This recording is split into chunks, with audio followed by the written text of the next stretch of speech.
Hi, happy Saturday. This is to answer Christina's question on PPIs and Ayurveda and what Ayurveda thinks about them.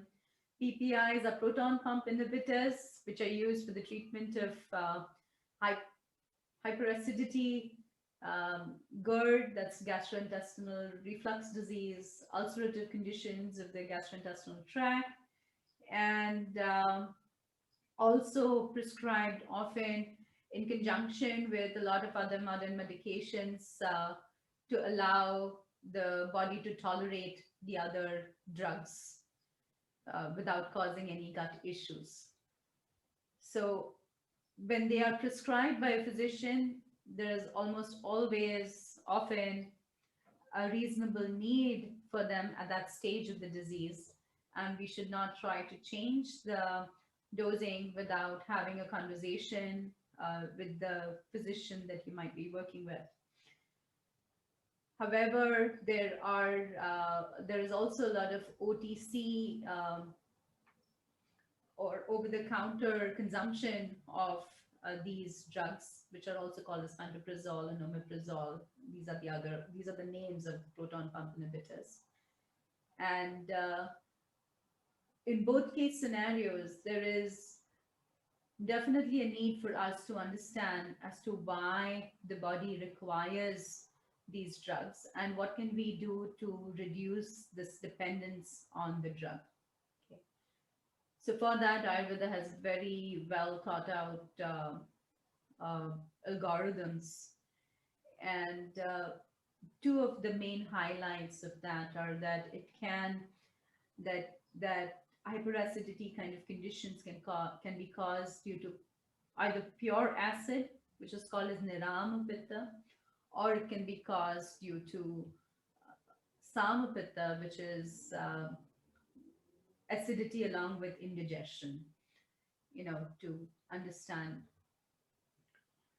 So the first case scenario, which is hyperacidity because of nirama pitta, that often occurs in our milieu and in our environment just because people are not respecting meal times. So they're not eating on time, and the body is physiologically generating the acid because it's anticipating food to digest, but it doesn't get any food to digest. So then it goes and starts gnawing at the mucosa, which lines the organs, and then it irritates it, it causes erosions. And when that becomes more chronic, that's when more inflammation sets in, and the inflammation goes to the deeper tissue of of the organ, causing then ulcerations and more long-standing problems. So the simple solution is really to just eat on time and live without symptoms and feel nourished. So that is the first common um, aspect that we can address. The second part is uh, indigestion causing hyperacidity, and that often stems from people eating a lot of food, overeating, eating when they're not hungry, eating very late, or eating when the earlier meals have not been digested.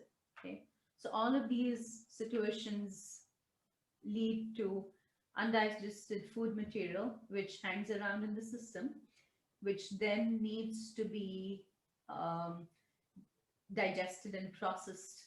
And if it is not, then it affects the flow of the nutrition, it affects the transformation of the food, it affects the way in which energy gets released in the body. So that is a big part of the problem that we can address and solve very easily by our nutritional behavior and our choices. So for the Samapitta condition, it is also brought on by the use of acrid, sour, pungent, fermented, uh, bad oil kind of foods that also aggravates this condition even further. So that choice also needs to be taken care of.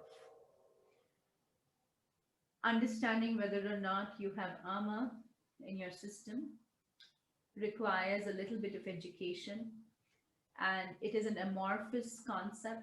It does, there are no laboratory correlates that exist for it as of now.